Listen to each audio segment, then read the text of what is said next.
Liquor scam పేరిట దేశవ్యాప్తంగా సంచలనం సృష్టించిన కేసులో తెలంగాణకు చెందిన మాజీ ఎమ్మెల్సీ, తెలంగాణ జాగృతి అధ్యక్షురాలు, త్వరలో కొత్త పార్టీని స్థాపించబోతున్న కవితకు ఆ కోర్టు నిర్దోషిగా తేల్చింది.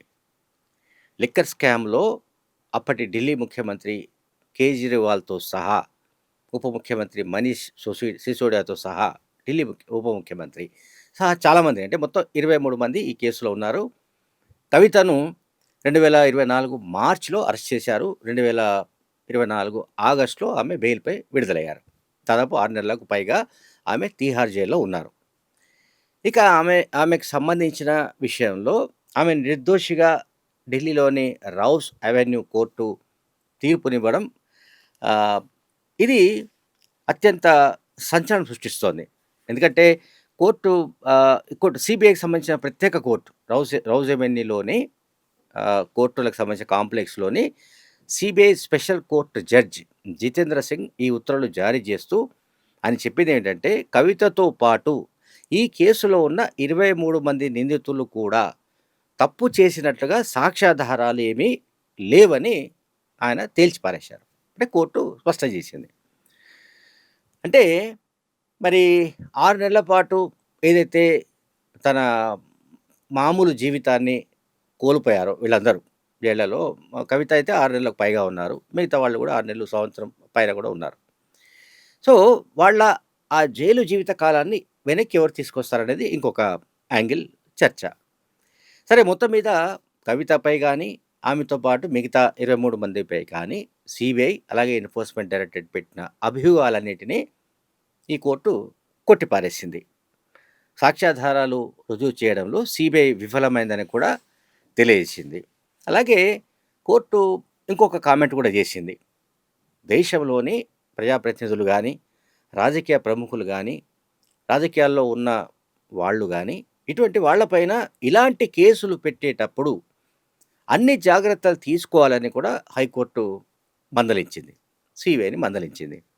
అంటే సీబీఐ కానీ, ఈడీ కానీ ఆ సమయంలో, అంటే 2024కు ముందు ఈ లిక్కర్ స్కామ్ పేరిట కుంభకోణం జరిగిందంటూ చెబుతూ వీళ్ళందరిపైన కేసులు నమోదు చేసిన సమయంలో వాళ్ళు చేసిన ఆరోపణలేంటంటే, అభియోగాలేమిటంటే, సౌత్ గ్రూప్ అనే ఒక వ్యాపార లాబీని నిర్వహించి, ఆ లాబీలో కవిత కీలక పాత్ర పోషించారు. ఢిల్లీలో ఎక్సైజ్ పాలసీ రూపకల్పనలో కూడా సౌత్ గ్రూపు ముఖ్యమైన పాత్రను పోషించిందని ఒక ఆరోపణ. అలాగే ఢిల్లీ ఎక్సైజ్ పాలసీ రూపకల్పనలో అవినీతి, అధికార దుర్వినియోగం జరిగినట్లుగా సీబీఐ ఆరోపించింది. అలాగే మనీ లాండరింగ్, డబ్బు మార్పిడి వగైరా వగైరా జరిగినట్లుగా ఎన్ఫోర్స్‌మెంట్ డైరెక్టరేట్ ఈడీ కూడా ఆరోపణలు గుప్పించింది. ఈడీ, సీబీఐ కేసులు నమోదు చేసి వీళ్ళందరినీ కూడా జైళ్ళలో పారేసింది. తిహార్ జైలుకు పంపించింది. ఆ తర్వాత ఇప్పుడు తాజాగా రౌస్ అవెన్యూ కోర్టు ఇచ్చిన ఏదైతే జడ్జిమెంట్ ఉందో, ఇది ఈ కేసులోని నిందితులందరికీ, అంటే 23 మందికి కూడా ఇంక్లూడింగ్ కవిత, ఇది భారీ ఊరటగా భావించాలి. అలాగే కవిత తాను పెట్టబోతున్న రాజకీయ పార్టీకి ఒక పెద్ద కిక్ అని చెప్పాలి.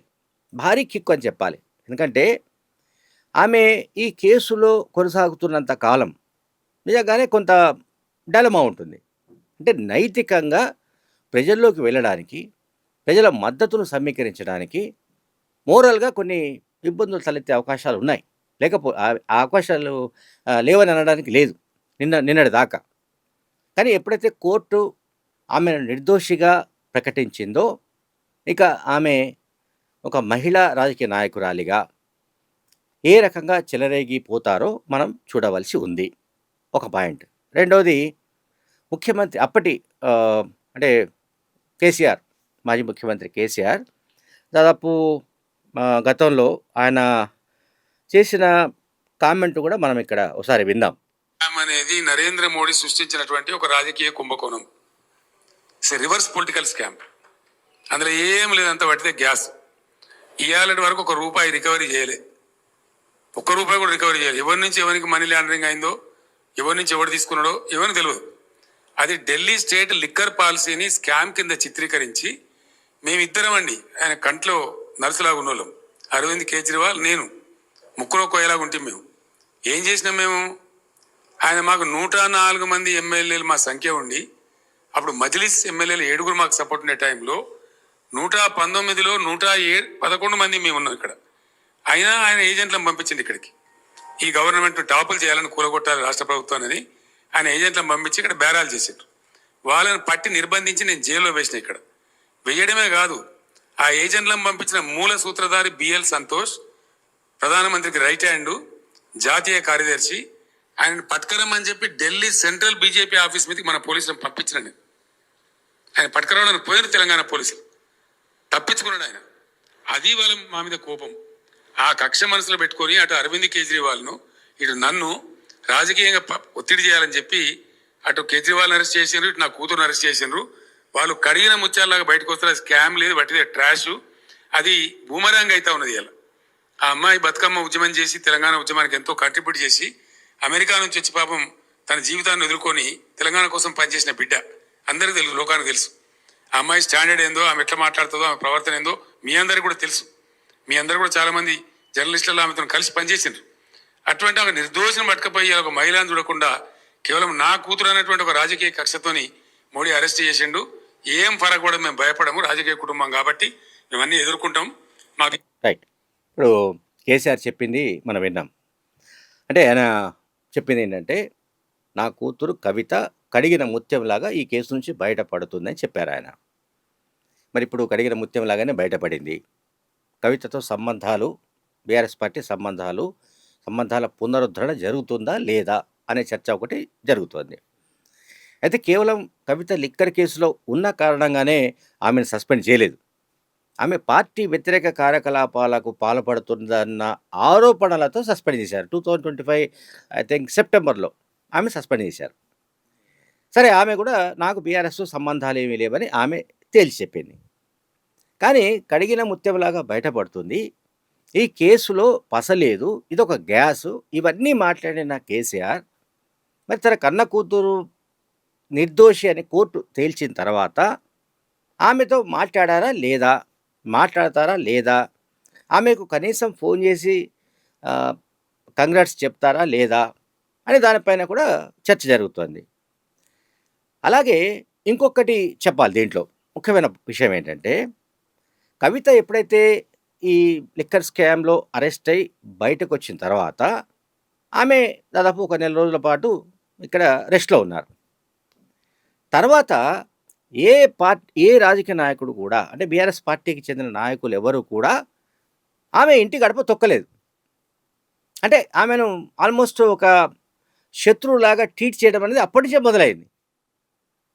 ఆమె ఏదో సామాజిక న్యాయం గురించి మాట్లాడిందనో, లేకుంటే తెలంగాణలో ఆర్థిక అసమానతలు అలాగే ఉన్నాయనో, బీఆర్ఎస్ హయాంలో వైఫల్యాలు చాలా జరిగాయనో, లేకుంటే బీఆర్ఎస్ బీజేపీల మధ్య పొత్తు ఉంటుందనే అనుమానాలు ఉన్నాయనో, ఇటువంటి విషయాలు మాట్లాడినందుకు కవితను సస్పెండ్ చేశారని అనుకోవడానికి లేదు. కవిత లిక్కర్ స్కామ్లో ఉన్నారు కనుక ఆ కళంకంతోనే అసలు 2023 ఎన్నికల్లో తాము చాలా చోట్ల, అంటే అది కూడా ఎఫెక్ట్ అయింది, అది కూడా ప్రభావం చూపింది అనే అభిప్రాయం కూడా ఆ పార్టీలో చాలా మందిలో ఉంది. కానీ ఇప్పుడు వాళ్ళు ఏం చెప్తారనేది ఇప్పుడు మనం చూడాల్సింది. బీఆర్ఎస్ పార్టీ ఈ కోర్టు తీర్పు వచ్చి రాగానే అసలు యాక్చువల్గా బీఆర్ఎస్ పార్టీ వైపు నుంచి అధికారిక ప్రకటనలు రావాలి. ఈ కేసులో మొదటి నుంచి మేము చెబుతూనే ఉన్నాము, ఇదొక బూటకప్ కేసు, ఈ కేసులో కవిత నిర్దోషిగా బయటపడడం అనేది సంతోషించదగిన విషయం అని చెప్పాలి. కానీ చెబుతారా లేదా అనేది మనం చూడాల్సిన అవసరం అయితే కనిపిస్తోంది. అంటే మొత్తంగా చూస్తే తెలంగాణ రాజకీయ చిత్రపటంలో ఇప్పుడు కవిత కంపల్సరీగా ఒక పొలిటికల్ ఫోర్స్గా ఎమర్జ్ కావడానికి కావలసిన ఇంధనం ఈ రౌజ్ అవెన్యూ కోర్టు తీర్పు ద్వారా ఆమెకు లభించినట్టుగా నాకైతే కనిపిస్తోంది. Thank you very much.